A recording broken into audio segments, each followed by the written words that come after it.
آتش سوزی مرگبار در حومه لیون فرانسه این کشور را در شوک فرو برده است.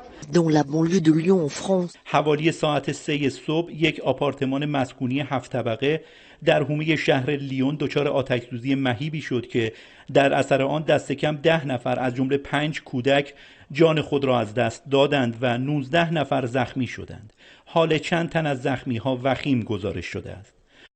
نخست وزیر فرانسه این حادثه را غم و اندوه فراوان دانست و فوراً وزیر کشور و وزیر مسکن را راهی محل حادثه کرد. Malheureusement, dont 5 enfants âgés entre 3 et 15 ans. متاسفانه 5 تن از جانباختگان کودکان 3 تا 15 سال بودند. اولویت ما شناسایی قربانیان این حادثه غم‌انگیز است. علت این آتش سوزی مهیب و مرگبار که در حومه شرقی شهر لیون دومی شهر بزرگ فرانسه در مرکز این کشور رخ داده است همچنان در حالی از ابهام قرار دارد. تحقیقات در این باره آغاز شده است.